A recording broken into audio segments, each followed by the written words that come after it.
Bonjour à vous chers internautes, bienvenue à ce premier numéro d'entretien sur Kia au Bénin TV qui a pour objectif de vous amener à la découverte de nos invités à travers leur parcours, leur carrière et leur quotidien. Eh bien, nous aurons donc le plaisir de recevoir par ici, sur cette émission, des artistes, musiciens, chanteurs, comédiens, metteurs en scène, bref, toutes ces personnes qui excellent dans le milieu de la culture béninoise et si possible dans le tourisme. Aujourd'hui, je vous amène dans le nord du Bénin avec l'artiste, musicien, chanteur de la musique traditionnelle, Monsieur Seydou Bara Sounon. Vous le connaissez certainement, en tout cas c'est un griot avec un parcours très élogieux. Bonjour Seydou, comment vous allez? Très bien, bonjour et merci d'avoir accepté. En tout cas, c'est moi qui vous remercie d'avoir accepté cette invitation. Ah, merci. Maximum respect et à toute l'équipe de Kiao TV. Et c'est pas aujourd'hui, nous sommes déjà câblés sur cette chaîne, vous comprenez. Et grâce aujourd'hui à ces éléments digitaux de communication, nous artistes, nous profitions beaucoup. Et il y a de quoi que nous nous gardons tous les mêmes. Alors, merci beaucoup déjà pour cette fidélité. Merci. Aujourd'hui, nous parlons de la musique avec vous. Qu'est-ce que vous pouvez dire déjà de la musique? Qu'est-ce que c'est que la musique? Moi, si je donnerais une définition simple de ce que je comprends de la musique, je dirais que c'est un art qui permet, ou qui me permet moi, ou qui permet à tout homme de s'exprimer. Et par l'intermédiation des sons, et du rythme, des mélodies, accompagnées d'un message. D'accord. C'est ça la musique que je pense que je peux expliquer. Alors, pourquoi avoir choisi la musique? Moi, je peux dire que ma musique est une mission. Donc, je ne l'ai pas choisie. C'est elle qui m'a choisi. Parce que je rappelle que vous avez pour formation les sciences agricoles. Bien sûr. C'est en ça que je dis, quand au cours de votre vie, vous vous retrouvez quelque part où vous ne vous attendez pas et vous le faites de façon raisonnable, sachez que c'est la chose qui veut de vous. Et de façon basique, je suis griot, comme vous l'avez dit. Et nous, les griots, dès le bas âge, on nous apprend à chanter, on nous apprend la rhétorique, on nous apprend des paroles, des proverbes, des citations, tout ça. On nous apprend les panégyriques, on nous apprend des louanges, des éloges, des princes et tout. Donc du coup, un jour, je peux avoir quel profil de formation. Si je me retrouve peut-être dans l'art, la musique, je dirais que oui, je suis à l'origine, je suis revenu à l'origine en fait. C'est pas, pour moi, je ne suis pas devenu musicien. Vous avez hérité. Hérité, voilà. D'accord. Tout à l'heure, vous allez parler aussi, on allons revenir sur votre panégyrique. Depuis quand vous êtes dans la musique? Je chantais quand même depuis les secondaires. Et au lycée, j'interprétais les musiciens comme Bruce Mann, Siba Franco Junior, Jolidon Lafia, Don Metok. Oui, c'est des gens que j'interprétais. Un monsieur, bon, que le nom m'échappe, mais j'aimais beaucoup sa musique. Bon, j'interprétais, donc j'interprétais toutes ces musiques-là quand j'étais au lycée agricole. Et en ayant toujours le projet de chanter au final. Parce que pour moi, je ne me suis pas retrouvé dans la musique. C'est un projet. Oui, je sais que j'allais chanter. Mais sous quelle forme, je ne sais pas. Mais tu sais, aujourd'hui, quand tu as une équipe derrière toi, quand tu as des conseillers, quand il y a des gens qui aiment t'orienter sur certaines choses, tu peux améliorer ta vision. C'est comme ça que je me suis retrouvé dans ce style de musique qu'on aura parlé peut-être. Donc, en 2015, j'ai lancé mon premier album. Qui a été produit par le bureau Conseil Yamaro.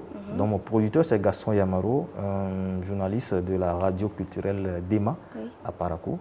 Donc c'est lui le producteur de mon album. De votre premier album. De mon premier album, y compris le deuxième.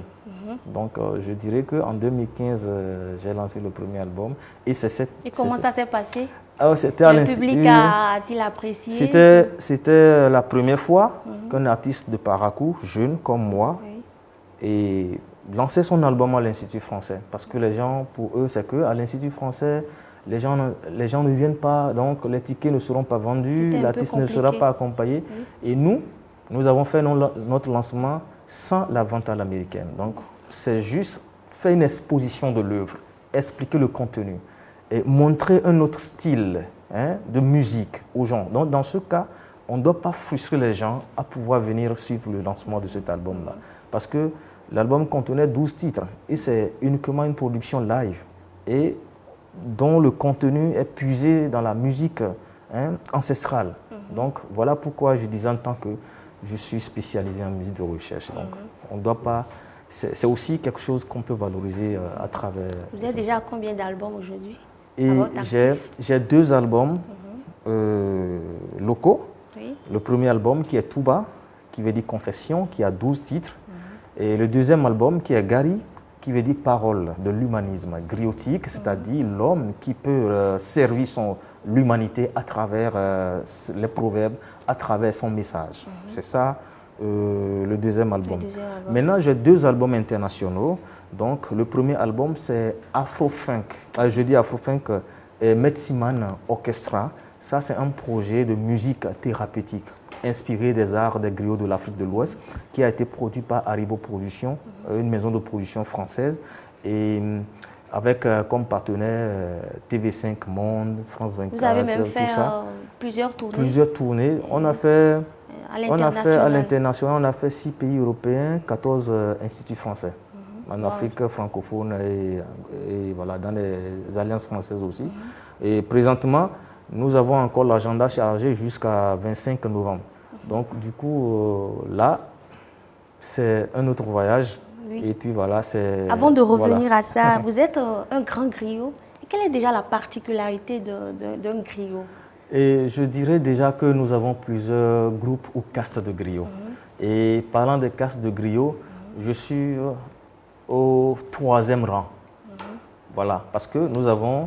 Les griots sont hiérarchisés, vous voyez, et nous avons jusqu'à 11 castes de griots. Ah bon? Ah oui, moi je fais partie de la 3e caste, donc du 3e rang. Ça veut dire qu'il y a les Guesséré, les Barasamba qui viennent avant Bara Karankou, moi, ma caste. Donc je suis né griot, et quand quelqu'un dit qu'il est né de quelque chose, c'est qu'il a hérité la chose. Il est de la descendance, il est de la liée de ce métier. Donc, en clair, vous êtes un prince? Je suis griot, pas un prince, parce que le prince, c'est lui-là qui est maître du griot. Vous voyez? Oui. Donc, le prince, c'est celui-là qui peut devenir roi un jour dans une localité donnée. Et il peut être prince sans devenir roi dans la finalité. Parce que c'est pas, on peut être prince sans être roi. Il y a une différence. Donc le griot, lui, il est à la disposition du prince. Du prince, d'accord. Chez nous au nord, on considère le griot comme la femme, l'épouse du prince Ouassangari. Vous voyez, c'est pour ça il y a cette particularité. Donc vous venez d'une grande lignée? Lignée des griots, de la caste des Karankou. Peut-on avoir votre panégyrique? Oui. Je vous explique d'abord, les panégyriques dans le barothème est souvent personnel et non clanique.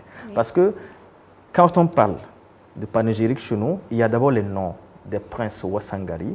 Et je quitte d'abord du côté du griot que je suis. Donc, d'abord, à travers ton nom de baptême, de rasage, le griot arrive à faire ton panégyrique propre à toi.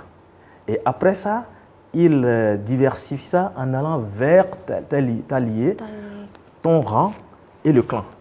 Donc là, si par exemple, étant dit que j'ai des princes qui sont en face de moi, je peux par exemple faire les panégyriques de quelqu'un, de l'un des princes et non moi-même. Parce que moi, je suis déjà griot.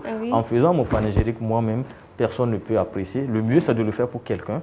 Bon, un exemple quand même. Un exemple, voilà. D'accord. Là, on suppose que c'est Yaro. Oui. Voilà. Et Yaro, il a l'image du buffle. Parce que chez nous, chaque nom correspond à un animal. Et voilà. Et le griot, lui, pour faire les panégyriques, pour d'abord faire les louanges de Yaro, il doit décrire ce buffle-là, toutes les démonstrations, tout ce que le buffle peut faire, c'est à ces caractères-là qu'on fait les panégyriques de Yaro.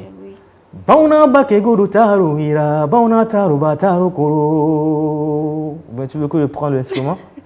Bon, si vous pouvez aller avec, peu importe.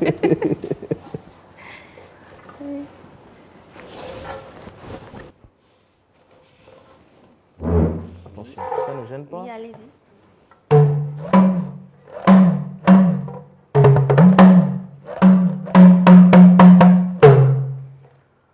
Arantao, arantao, tarugo simona. Magia yarudara, magaragi bunko bosisugiru magia yaruda. Arantao, arantao, tarugo simona. Magaragi bunko bosisugiru yaru. Ansina anga dewa waka sebo weraru. Bauna make guru taru ira bauna taru bataru kuru. Yenako sana yaru. Yenke kausia ya sana taru. Yenako sana. Yenke kausuhua ya sana taru. Nangana go nanta taru. Dona bauna taru bataru kuru. Merci beaucoup. Je ne comprends pas ce que vous avez dit dans votre message. Ouais, mais quand même, les Yarous seront vraiment contents. Oui, j'ai fait là la description du buffle. D'accord. Yarou, son nom, il correspond au buffle. Oui. Voilà.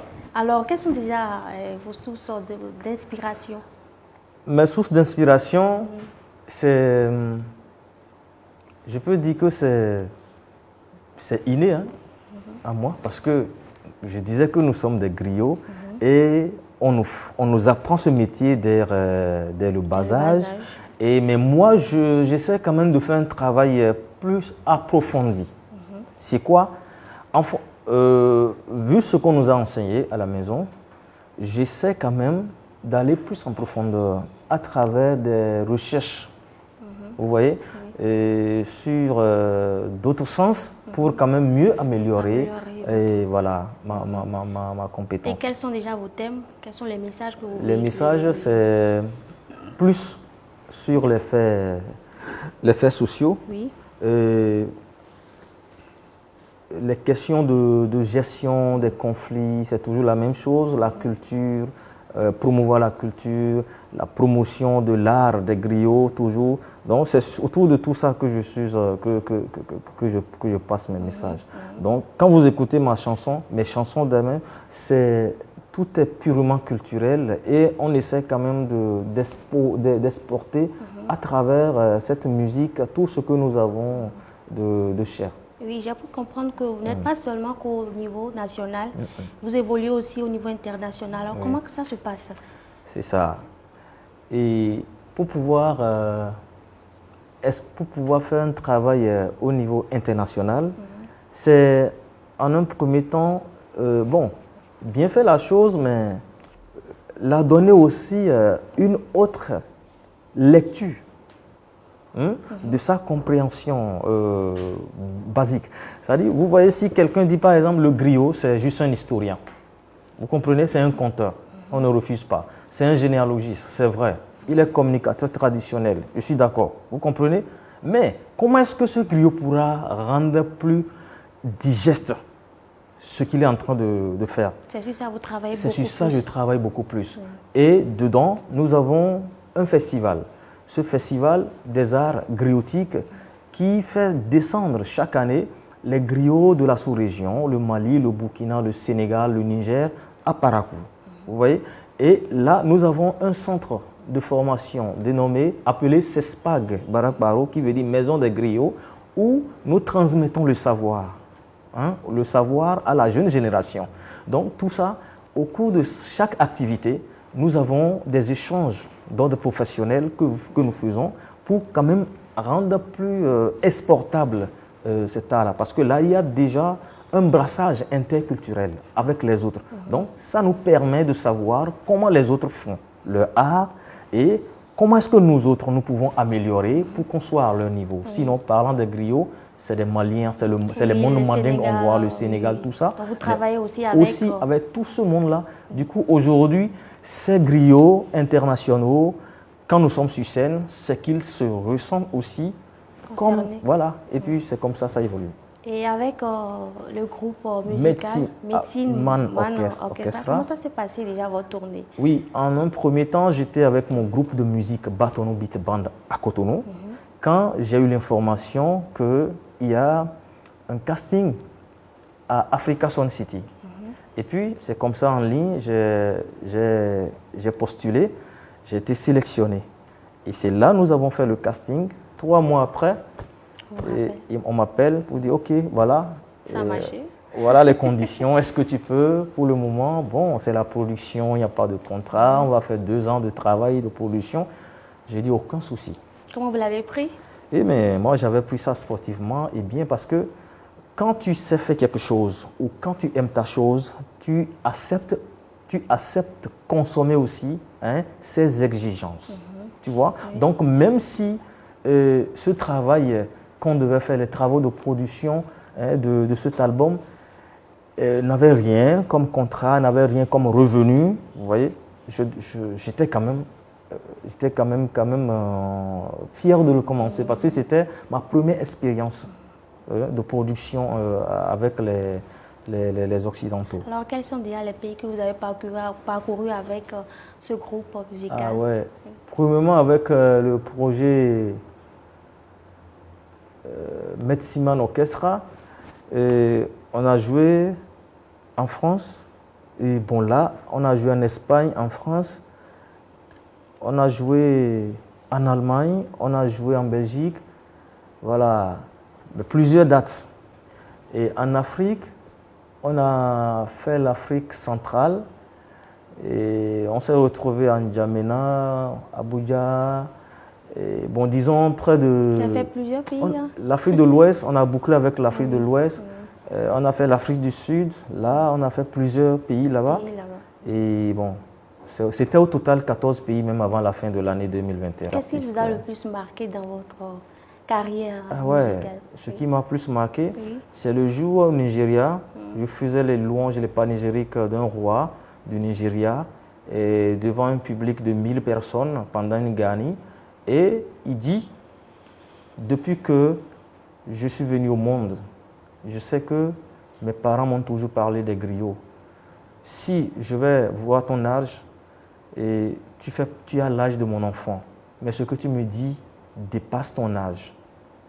Ce que nous connaissons de précieux dans notre culture, c'est le cheval et la femme. Tu veux quoi? Je dis, je préfère le cheval. Et c'est le jour-là, il m'a donné un cheval. C'est vraiment touchant. C'est touchant. Donc, tu vois, et c'est ma première fois aussi qu'une personne de cette taille te demande, quelqu'un qui a des millions, il te dit, je te donne un cheval. Ça veut dire que même s'il me donnait combien de millions, il ne sentirait pas la valeur. Selon lui, je ne sentirais pas la valeur de ça. Mais le cheval, pour lui, pour la culture, Batonou, c'est un symbole, tu vois, d'honneur. Donc voilà pourquoi je dis, c'est vraiment ce moment-là qui a été vraiment symbolique dans votre... Nous allons marquer une petite pause, le temps de vous laisser redonner encore une chanson avec votre instrument. Le barao. Oui, le barao. Oui. D'accord.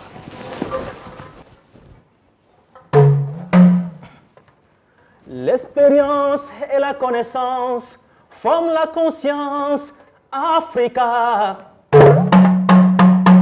L'expérience et la connaissance forment la conscience Africa. J'invite tout Africain à chercher à connaître son origine, qui fera son identité culturelle Africa. Revenons à notre patrimoine. La culture est un paramètre de développement. Un peuple sans culture vivra sans identité et sera marginalisé des communautés socio-culturelles. Ce qui m'enchante, c'est le sang de griot qui circule dans mes veines. Je suis fier d'être griot. En chantant la culture africaine, changeons nos mentalités et orientons-nous vers nos réalités endogènes. C'est ça qui fera la valeur de notre patrimoine. Africa, ladies and gentlemen, listen to my message. All black people in Europe, don't forget your culture. It's the only thing can make you proud in your life. It's the only thing can make you someone when you are somewhere. Only your culture can remain to you after you lose all. I can't go away to my culture despite my religion. Kaseya biru banu Piagera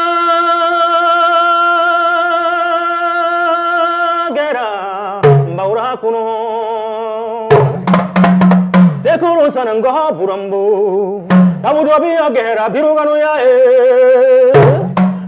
ganu yae Tonduron biru wabawingari mo biogera Biru ganu yae Tonduron biru wabawingari mo biogera Tabudu ashogera kasha biogera gosha kure tonduron biru wabawingari mo Bionyanko irumba yoroga tako baurao Dede tanka impero tuma mo roduma buonyo sura yomara nyame mo duma yoru Beru ngolo mbanda kaduma inkonde yanye Une kapwa shegu wikunde obiru go shano bu shegu me Yo inse ko nyangu ya kantambara Merci beaucoup. Vous venez donc de passer un grand message à travers ce que vous venez de chanter. Oui. Qu'est-ce que vous avez voulu dire concrètement? C'est juste pour réveiller la conscience de la jeune génération que nous sommes. Oui. Vous voyez, nos parents, eux, ils ont compris. Mais notre système, d'éducation ne nous permet pas aujourd'hui de se familiariser plus facilement à notre culture. Alors le griot, qu'est-ce qu'il passe? Il dit l'expérience et la connaissance forment la conscience. Donc si nous voyons ce qui se passe, ce qui s'est passé hier, tout ce qu'on nous disait hier de la culture, de notre identité et ce que nous vivons aujourd'hui, il y a de quoi que nous prenons conscience. Voilà un peu ce que je traverse. Alors revenons maintenant à votre style musical. Parlez-nous un peu, quelle est la particularité de ce style musical que vous avez opté? Le style musical que j'ai opté, c'est un travail qui a été fait entre mon producteur et moi et mon chef d'orchestre. C'est quoi? Nous avons écouté une grande majorité des artistes, des icônes de la musique ouest-africaine. Nous avons remarqué que ceux qui ont plus évolué, c'est ceux-là qui s'inspirent davantage du patrimoine hérité. Vous voyez? Alors là, immédiatement, je me suis dit, mais écoute, j'avais commencé la musique urbaine quand j'étais au Nigeria, parce que c'est là que j'ai fait mes études agronomiques. Donc là, j'avais fait la musique urbaine. Mais quand je rentrais en 2012, le producteur, il a écouté, il dit, écoute, toi, ton message, le mieux, c'est que tu fasses une musique de recherche. Et en voulant faire la musique de recherche, étant dit que tu es griot, je préfère que ta musique soit puisée dans le potentiel griotique. Et c'est ainsi que j'ai laissé l'album qui a été enregistré au Nigeria, de 9 titres, j'ai mis ça de côté. Et puis j'ai repris maintenant un autre projet d'enregistrement où j'ai d'abord écouté des grands musiciens comme Habib Koté, Salif Keita, Bilaka Koura, Richard Bona, Aniflore Doubé Yaouré, plusieurs musiciens, Alif Naba. J'ai écouté beaucoup de monde, beaucoup de musiciens, voilà, juste pour voir l'air musical qu'ils font, voilà le contenu de leur musique, m'inspirer de ce qu'ils ont fait, le rendu, pour que moi je puisse travailler un peu ma musique, voilà. Et là, j'ai mis en place un groupe dénommé Groupe Batono Beat Band, qui veut dire un groupe de musique qui puise son potentiel musical dans la richesse, dans le patrimoine culturel Batono, pour faire sa musique. Voilà pourquoi Groupe Batono Beat Band, et je fais de la musique afro-funk d'inspiration griotique. Alors, quelle est déjà votre relation avec le public béninois aujourd'hui? Et aujourd'hui, le public béninois... Vous êtes plus dans le nord? Je dirais que je suis pas plus dans le nord, je dirais, parce que je dirais que je suis plus à l'international. Vous voyez? Donc, et le problème que nous avons ici, je le dis, et je profite à travers votre canal, nous, Béninois que nous sommes, nous ne savons pas valoriser ce que nous avons. Sinon, et d'habitude, nous avons des talentueux au Bénin. Le Béninois, il est talentueux, peu importe son secteur d'activité. Il est talentueux, quelle que soit sa discipline, mais nous n'avons pas cette politique de promouvoir, d'accompagnement pour que vraiment la personne puisse donner ce que son génie lui réserve. Donc c'est là, c'est des raisons par exemple pour moi de ne pas peut-être être connu de façon superficielle au sud. Vous voyez? C'est comme par exemple au nord. Quand on dit Barassonon, on sait oui, il chante Saint-Griot, il fait telle musique. Au sud, ici, c'est des gens qui sont sur des réseaux sociaux. qui savent, oui, au nord, on a un artiste musicien griot. Vous comprenez? Oui. Ma musique peut passer à la télévision, les clips passent à la télévision, la musique passe dans les radios, mais quelqu'un qui ne connaît pas un peu la chose peut ne pas savoir de qui il s'agit. Vous comprenez? Donc, il y a la question de promotion qui manque, la politique promotionnelle qui manque dans le secteur, nous, de notre musique, dans le septentrion. Alors, en général, que pensez-vous déjà de la musique béninoise aujourd'hui? Moi, je pense que la musique béninoise, si nous, jeunes musiciens de la jeune génération, nous n'essayons pas à faire un travail de profondeur, et je me demande, nos jeunes frères qui viendront demain, quel type de musique ils feront. Parce que on fait de bons travaux, on fait de bons boulots. Quand tu écoutes les productions des gens, les chansons, on sent qu'il y a du potentiel. Mais juste, on aime rester dans le superficiel. Donc ça veut dire quoi? Là, je ne condamne pas l'artiste qui l'a fait, parce que peut-être qu'il n'a pas les moyens d'aller jusqu'en profondeur. Vous voyez? Donc là, je peux dire que si l'artiste béninois, les artistes béninois, trouvent des accompagnements dans le secteur de leur musique, de leur art, la musique béninoise peut vraiment exceller jusqu'à un point, jusqu'à un niveau incroyable. D'accord. Voilà. Alors, vivez-vous seulement de la musique? Moi, je disais que j'ai fait une formation en agronomie et j'ai ma ferme. C'est intéressant. Ouais, j'ai ma ferme où j'ai une exploitation d'anacade et je fais la production végétale, je fais le champ en période de saison pluvieuse. Et quand je fais les tournées, je rentre. Bon, je suis dans ma ferme parce que là, je suis plus inspiré, surtout avec avec les oiseaux, la végétation, la nature, tout ça. Je suis plus inspiré, je suis dans ma ferme, voilà. Alors, et puis c'est ça. J'ai bien envie de rester avec vous au moins pendant 30 minutes, on va avoir 1 heure de temps, mais bon, le temps nous est imparti. Mes techniciens me font déjà de grands gestes. Je vais vous demander quels sont déjà vos projets à l'avenir. Mes projets à l'avenir, c'est de rendre ma musique un moyen de transmission. C'est de rendre la musique griotique une musique exportable, universelle. C'est de faire en sorte que, même pendant que je suis encore sur scène, que j'ai encore de jeunes barassonons qui vont tenir encore plus bon que moi. Voilà pourquoi, à travers le Festival des Arts Griotiques, le centre de formation des griots, j'essaie de transmettre, j'essaie d'échanger, de partager avec les autres pour quand même améliorer. Je veux que la musique, la musique béninoise, soit une musique exportable, une musique soignée, une musique aimée par le monde. Ok, merci beaucoup. Et déjà, plus que 2 questions. Quelle est votre actualité présentement? Présentement, mon actualité, c'est le 3e album que je prépare, parce que le premier a connu 3 ans de préparation, le deuxième 6 ans. Donc, je commence déjà la préparation du 3e album. Et l'actualité actuelle maintenant, c'est les tournées que nous sommes en train d'exécuter déjà avec le projet de musique thérapeutique Metsiman Orchestra en direction de Congo RDC pour le festival Congo Riva Festival. Donc c'est présentement les tournées qui démarrent. Bonne suite à vous dans votre carrière musicale. Merci. Nous n'allons pas nous quitter comme ça, vous allez nous redonner encore un petit morceau.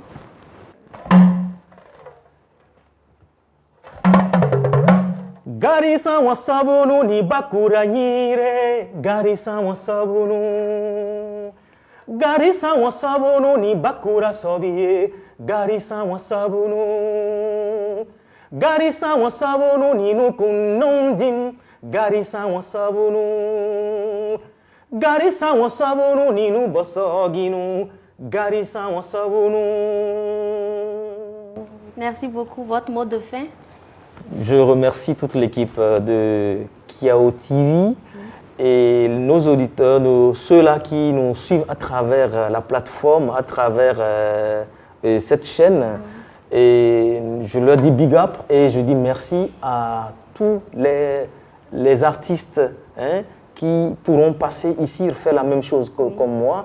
Je demande qu'il y ait quand même une facilité de liaison entre cette chaîne et les artistes, comme vous l'avez su commencer. Merci encore à toute l'équipe et longue vie et vraiment prospérité à Kiao TV. Merci beaucoup et une fois encore, je vous remercie d'avoir accepté notre invitation. Merci. Eh bien, ainsi s'achève cet entretien que je vous remercie d'avoir suivi. Merci à vous, Seydou Barasouno. Je rappelle que vous êtes un grand griot. Merci d'être passé sur ce plateau. Merci. Eh bien, voilà, merci. Et surtout, n'oubliez pas de vous abonner à notre chaîne et de partager cet entretien. À la prochaine. Bye.